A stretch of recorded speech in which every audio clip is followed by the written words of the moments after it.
Next question 8.1 question చూడండి ఒకసారి. From the following data calculate the BEP, break even point. Okay, if nothing is information about that rupees and units, then we can compute as per the information, as per the question you can compute units and rupees also. Okay, next selling price per unit 20, direct material cost per unit 8 rupees, and direct labor cost per unit 2 rupees, and direct expenses per unit 2 rupees, and variable overhead per unit is 3 rupees. Okay, next fixed overhead rupees 20,000. Next, if sales are 20% above break even point, determine the net profit. This question also one of the long question and important one. Okay, 8th question. Okay, solution. So here ఈ క్వశ్చన్లో చూడండి ఒకసారి, selling price ఇచ్చాడు, okay, and fixed cost ఇచ్చాడు, కానీ variable cost ఇచ్చాడు మరి ఇవ్వలేదు కదా. So direct material, direct labour, direct expenses and variable overhead, these 4 are called as variable cost. Okay, so variable cost total ఎంత చేయండి, 8 + 2 10, 10 + 2 12, 12 + 3 15, total 15 rupees is the variable cost, 15 rupees per unit. Okay, 15 rupees per unit is the variable cost. Okay, so next we have an available fixed overhead. Okay, yes, now we can compute break even point in rupees. First you can compute rupees. What is the formula? Fixed cost divided by PV ratio. Okay, అంటే ఇక్కడ రూపీస్లో ఉంది అని అంటే మన denominator ఏముండాలి, PV ratio, BEP కాబట్టి fixed. Okay, numerator ఏంటి మనకి, fixed cost. Okay, next compute PV ratio compute, ఎందుకంటే ఫిక్స్డ్ కాస్ట్ ఉంది మనకి ఎంత 20,000 కదా, 20,000 ఫిక్స్డ్ కాస్ట్ ఇచ్చాడు. దెన్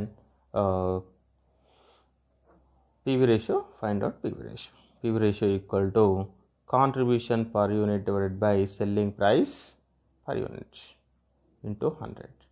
కాంట్రిబ్యూషన్ చూడండి, టోటల్ వేరియబుల్ కాస్ట్ ఎంతండి, 15 per unit, and selling price 20 per unit, means contribution 20 minus 15 divided by 20 into 100. Selling price 20, selling price minus variable cost 15. Okay, which is equal to 5/20 into 100, which is equal to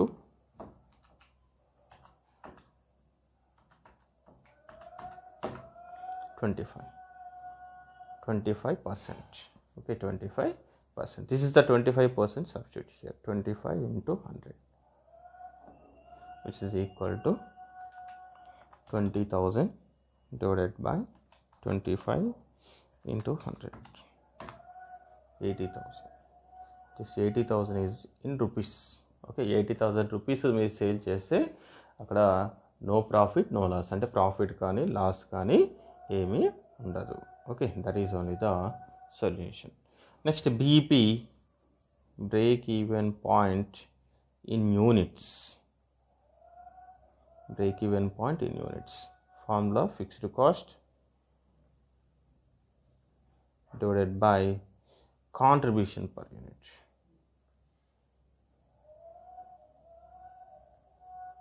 contribution per unit. Okay, so fixed cost ఏంటి మనకి 20,000 కదా, 20,000 divide by contribution per unit ఎంత అండి, 20 per unit minus 15 per unit, that is selling price per unit minus variable cost per unit, which is equal to 20,000 divided by 5 per unit, which is equal to 4,000 units. This is BP in units, అంటే 4,000 units మనం sale చేస్తే అక్కడ profit కానీ loss కానీ ఏమీ ఉండదు. Okay, మనకి ఇంకోటి క్వశ్చన్ ఏమి అడిగాడు, సెకండ్ పాయింట్, ఇది ఫస్ట్ పాయింట్ అనుకోండి, ఇది second point. Okay, second point ఏమడిగాడు చూడండి ఒకసారి. If sales are 20% above break even point, okay, then determine profit, net profit. Okay, అంటే మనకు బీపీ ఎన్ని యూనిట్స్ వచ్చిందండి, 4000 యూనిట్స్ వచ్చింది మనకి కదా. ఈ 4000 యూనిట్స్ కంటే ఎంత ఎక్కువ ఉండాలంట, 20% ఎక్కువ ఉండాలంట. చూడండి ఒకసారి, బీపీ యూనిట్స్ దట్ ఈస్ 4000.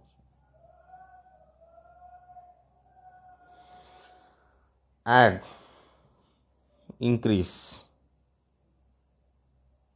ఒకవేళ ఇంక్రీజ్ ఎంత పర్సెంటేజ్ అండి, 20%.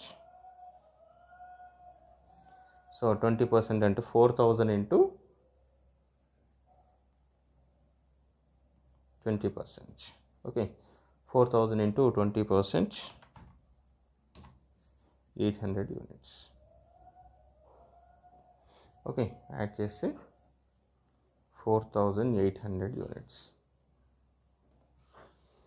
ఇది యాక్చువల్ సేల్స్ అనుకో. ఒకవేళ sales estimated sales are actual sales. Okay, మనకు BP units 4000 units, add increase units 800, and then 800 ఎలా వచ్చిందండి, 4000 ఇంటూ 20%. ఓకే, చేసే 800. Then it is called as actual sales. Okay, or estimated sales. Okay, so 4800 units sale చేస్తున్నాము. మరి selling price ఎంత? So actual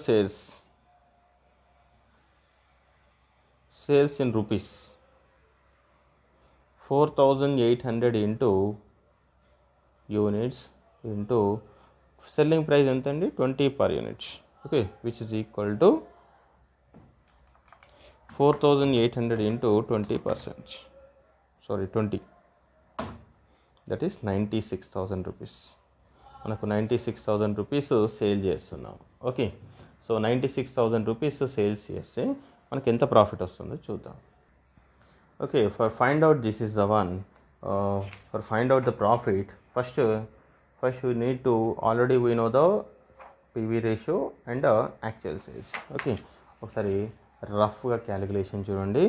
మనకు PV ratio formula ఏంటండి, PV ratio మనకు profit కావాలి. Finally we require profit. Okay, profit కావాలంటే చూడండి, contribution divided by sales into 100, అంతేనా.